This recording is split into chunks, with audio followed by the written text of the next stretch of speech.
Salam sejahtera, terima kasih karena bersama dengan saya di Nazlin Unity Channel. Ada nih satu cadangan paling luar biasa dicadangkan oleh netizen. Kalau betul-betul lah mau lihat siapa pilihan Perdana Menteri terbaik untuk Malaysia, apa kata buat pilihan raya macam cara Amerika Serikat per uh, pertembungkan pertandingkan jawatan Perdana Menteri itu 1 lawan 1 atau 2 lawan 2 atau 3 lawan 3. Macam itulah. Sekarang ini dikatakan kononnya Perikatan Nasional ada pelbagai calon lah untuk menjadi Perdana Menteri. Perikatan Nasional hilang hilang idea nak mau calonkan siapa jadi Perdana Menteri. Kena PAS pun mahu juga, Bersatu pun mahu juga. Harap-harap gerakan tak mahulah. Kalau gerakan pun mahu juga, semua pun hantarlah wakil. Contohnya macam inilah. Seorang calon daripada PAS dicalonkan sebagai calon Perdana Menteri. Katalah mereka nak calonkan Hadi Awang. Atau paling senang cerita Dr. Syam lah. Sebab itulah yang dikatakan paling terbaik yang ada dalam kalangan PAS. Kalau mau juga Muhammad Sanusi, antarlah Muhammad Sanusi siapapun lah. Tapi kita ambil satu sajalah kan, contoh satu saja. Nanti pecah undi pula. Antarlah contohnya Dr. Syam. Itu daripada PAS. Manakala daripada Parti Bersatu, mungkin mereka mau mencalonkan sekali lagi Muhyiddin Yassin. Atau kalau tak berminat dengan Muhyiddin Yassin, mungkin kata Muhyiddin Yassin sudah masuk kelas di mahkamah, hantarlah Hamzah Zainuddin. Tapi kalau kata Hamzah Zainuddin pun tidak layak, habis ada juga mungkin isu-isu tertentu, apa kata hantarlah pula Azmin Ali. Manalah tahu kan Azmin Ali boleh jadi Perdana Menteri. Malangnya, kesiannya Azmin Ali, sebenarnya dia patut malu. Dia umumkan kononnya ada pilihan raya mengejut hujung tahun ini. Dia patut malu sebab dia bukan ahli parlimen. Dia cuba-cuba nak buat pengumuman begitu. Buat apa? Dia bukan pun ahli parlimen ataupun mungkin dia tak sabar lagi buat pilihan raya sebab dia malu, dia hanya adun, dia bukan ahli parlimen. Dia tak sabar lagi kot. Tak sabar lagi mungkin nak berhujah di parlimen atau merapu di parlimen atau menjerit-jerit di parlimen. Jadi tak apalah.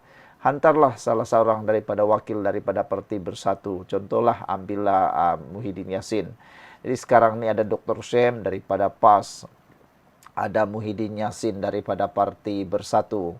Kalau gerakan pun nak juga hantarlah daripada gerakan mungkin Dominic Lau. Hantarlah. Jadi ada 3 orang calon pilihan Perdana Menteri daripada Perikatan Nasional. Iyalah kan, kenapa 3 pula? Sebab susah sangat nak mencari calon daripada Perikatan Nasional yang tunggal. Hantarlah 3. Lawanlah seorang dengan Anwar Ibrahim. Sebab dalam Pakatan Harapan Barisan Nasional Kerajaan Perpaduan sekarang, masih lagi utuh dan kukuh. Satu saja pilihan untuk jadi Perdana Menteri, yaitu Anwar Ibrahim. Tapi tak apalah, kalau katalah Pakatan Harapan dan Barisan Nasional tidak lagi bekerjasama dan berpecah, hantarlah pula calon daripada Barisan Nasional untuk jadi calon Perdana Menteri. Contohnya, kalau Zahid dah tak boleh, hantarlah Akmal Saleh. Kan nak tengok juga sejauh mana Akmal Saleh itu boleh lawan Anwar Ibrahim. Pakatan Harapan tiada pilihan lain. Hanya Anwar Ibrahim yang dicalonkan jadi Perdana Menteri. Kalau ada luar lagi, mungkin pejuang, hantarlah juga Mahathir. Sebab Mahathir kata dialah Perdana Menteri yang paling terbaik kot. Macam itulah. Dari cara Mahathir cakap, cara dia berjuang, cara dia melontarkan idea, seakan-akan dia sajalah yang terbaik. Dia sajalah Perdana Menteri yang terbaik. Jadi tak apalah. Kita nak lihat apa pendapat kamu semua. Setujukah kamu dengan pendapat netizen ini? Kita tembungkan 5 orang ini. Daripada PAS, kita hantar Dr. Syam. Daripada Bersatu, kita hantar Muhyiddin. Daripada Gerakan, Dominic Lau. Daripada Parti Barisan Nasional, hantarlah Akmal Saleh ataupun mungkin Zaid Hamidi. Daripada Bebas, hantarlah Parti Pejuang, Mahathir Mohamad. Dan yang terakhir sekali, lawanlah dengan Pakatan Harapan punya satu-satunya, Anwar Ibrahim. Nak tengoklah siapa sebenarnya yang dipilih rakyat sekarang ini untuk jadi Perdana Menteri. Nak tengoklah kan siapa yang kantoi akan jatuh dan dimalukan. Agak-agak kamu siapa yang akan kalah. Jadi tinggalkan komen Anda. Siapa agak-agaknya yang akan kalah teruk dalam pertembungan 1 lawan 1, 5 lawan 5 itu. Tinggalkan komen Anda, setujukah Anda? Salam sejahtera, terima kasih karena bersama dengan saya di Nazilin Unity Channel. Ini komen Setiausaha Politik Kementerian Keuangan Anwar Ibrahim selepas Azmin Ali kata akan ada pilihan raya mengejut pada hujung tahun ini. Dengan kata yang lebih tak disukai ramai, akan ada program, projek, ataupun ada langkah terbuka bahkan berlaku hujung tahun ini. Siapakah ahli-ahli parlimen yang boleh digelar sebagai, mungkin kita sebut, bodoh itu, sanggup lompat parti? Kerana kalau mereka lompat parti, mereka akan menanggung akibat padah. Kalau daripada UMNO terpaksa bayar 100 juta ringgit dan terpaksa mengosongkan kerusi, silap-silap hari bulan selepas pilihan raya, mereka akan hilang segala-galanya. Siapakah yang sanggup melakukan pekerjaan bodoh seperti itu? Kita nak lihat sebenarnya apa komen daripada Anwar Ibrahim tentang langkah tebuk atap 2.0 yang mungkin akan berlaku tak lama lagi itu. Anwar Ibrahim setakat ini belum lagi mengeluarkan sebarang kenyataan rasmi berkait itu. Adakah Anwar Ibrahim gentar? Saya rasa Anwar Ibrahim hanya tersenyum lebar, senyum sinis dan senyum mengejek. Kerana kita bukan tidak biasa, kita sudah biasa dengar kononnya kerajaan akan tumbang, kononnya Perikatan Nasional akan menjadi kerajaan yang dah cukup jumlah. Tapi sampai ke hari ini jumlahnya tak cukup-cukup lagi. Anwar Ibrahim belum lagi mengeluarkan sebarang kenyataan. Tetapi menteri ataupun setiausaha politik di Kementerian Keuangan itu sudah pun mengeluarkan komen. Komennya pula berbentuk perkara yang mudah difahami, yaitu pembangkang ni tiada kerja lain selain bangun tidur jatuhkan kerajaan. Sehingga ke waktu ini kita jarang sekali mendengar cadangan berkualiti daripada pembangkang berkait dengan isu-isu pembangunan negara. Yang ada hanya berniat nak mensabotaj kerajaan, nak mensabotaj kerajaan perpaduan ini, dan macam yang dikatakan Muhammad Kamil, kerja pembangkang hanya bangun tidur dan jatuhkan kerajaan. Tiada kerja lain. Apakah Anda setuju? Kerajaan tidak akan melayan gimik. Kita setuju dan kita memuji tindakan pihak kerajaan yang tidak mahu melayan gimik politik murahan ini.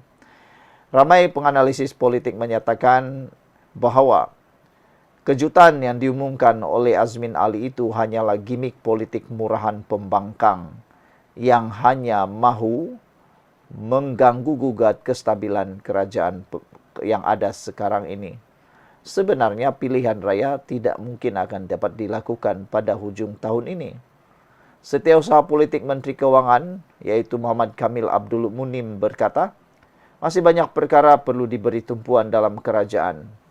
Ketika ini terutama hal berkaitan pemulihan ekonomi, kualiti integriti dan keupayaan dalam pentadbiran.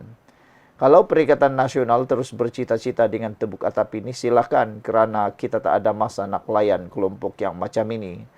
Lagipun isu PRU ini bukan baru. Sebelum ini kata April, kemudian Ogos, lepas tu puasa dan sebagainya. Tapi tak tumbang-tumbang juga. Jadi biarlah Perikatan Nasional dengan ragam dan cita-cita melaksanakan tebuk atap itu. Yang baiknya kerajaan tak perlu layan kelompok-kelompok seperti itu. Teruskanlah kerajaan membangunkan negara ini. Jangan lupa tinggalkan komen Anda. Salam sejahtera, terima kasih karena bersama dengan saya di Nazilin Unity Channel. Kemarin Azmin Ali dedah konon adanya bakal berlaku tebuk atap. Ada netizen kata memang tak tahu malu. Dulu orang malu nak menyatakan tentang program, projek tebuk atap ini. Tapi sekarang seakan-akan perkara itu dah jadi sesuatu yang normal. Macam biasalah kan, dulu memfitnah tu satu dosa besar. Dulu memfitnah tu dianggap satu dosa yang memalukan. Sekarang ini ada orang yang menganggapnya seakan-akan sudah normal dan perlu pula digotong royong untuk dibantu. Itu yang berlaku. Kalau dulu isu menjatuhkan kerajaan, menumbangkan kerajaan di tengah-tengah perjalanan kerajaan ataupun masih jauh lagi untuk pilihan raya dilihat sebagai perkara yang memalukan, sekarang ini terang-terangan pula buat pengumuman seakan-akan dialah hero. Okey, tak apalah. Apabila perkara itu diumumkan, yang menjadi persoalan ialah benarkah itu berlaku? Kerana dulu pun kita pernah dengar konon janji bulan April, lepas itu bulan Ogos, lepas itu selepas Aidilfitri, lepas itu selepas kiamat. Sampai sekarang pun tiadalah pula jatuh-jatuh tumbang lagi. Beberapa hari selepas sehari Azmin Ali menyatakan kononnya akan ada pilihan raya hujung tahun ini. Ini yang terjadi. Penganalisis politik mula melihat bahawa Perikatan Nasional sebenarnya mempunyai masalah besar yang bukan boleh difikirkan secara sembrono. Harus difikirkan bahawa bersediakah Perikatan Nasional menyatakan siapa yang akan menjadi Perdana Menteri untuk mereka. Jika disenaraikan 4 Perdana Menteri yang ada disenaraikan dalam Perikatan Nasional, ianya menjadi satu perkara yang meragukan. Sehingga penganalisis menyatakan dia ragu potensi 4 Menteri Besar PAS jadi Perdana Menteri. Seorang penganalisis politik meragui kebolehan 4 Menteri Besar PAS yang didakwa berpotensi diketengahkan sebagai calon Perdana Menteri. Ini bukan orang biasa-biasa. Beliau adalah Profesor Madya, Dr. Azmi Hassan. Beliau berkata penilaian beliau itu berdasarkan 4 negeri ditakbir parti tersebut yang tidak menunjukkan perkembangan lebih baik. Mudah saja nak kata, anda lihat saja Perlis yang ditakbir Muhammad Shukri Ramli, Kedah yang ditakbir oleh Datuk Seri Muhammad Sanusi Maknor, Kelantan Datuk Nasruddin Daud dan Terengganu Datuk Seri Ahmad Samsuri Mokhtar tidak menunjukkan perbezaan lebih baik jika dibandingkan dengan negeri ditakbir Pakatan Harapan dan Barisan Nasional. Mereka terlalu jauh dibanding dengan perkembangan Pakatan Harapan dan Barisan Nasional. Ia sebenarnya menakutkan. Ia amat menakutkan dan ia akan menakutkan mereka yang nak sokong Perikatan Nasional kerana Perlis, Kedah, Kelantan dan Terengganu yang dipimpin 4 menteri besar ini tak menunjukkan apa-apa perbezaan dan perubahan yang lebih baik. Beliau juga percaya orang ramai tidak sepatutnya, tidak akan sepenuhnya bersetuju dengan pilihan tersebut. Sebelum ini, pemuda PAS Pulau Pinang berkata 3 menteri besar dari parti itu selain Ahmad Samsuri boleh diangkat sebagai calon Perdana Menteri mewakili Perikatan Nasional. Kini PAS mempunyai banyak kepimpinan pilihan seperti Sanusi, Shukri dan Nasruddin. Tidak hanya tertumpu kepada Dr. Syem, katanya kemarin. Namun demikian, apabila beliau mencadangkan perkara itu, mulalah ramai yang mula berisau. Kalaulah mereka ni jadi Perdana Menteri, kata mereka, sedangkan negeri yang mereka takbir sekecil itu pun susah untuk dimajukan berbanding Pakatan Harapan dan Barisan Nasional, apakah pula mentakbir Putrajaya. Sekian untuk kali ini, jangan lupa tinggalkan komen anda.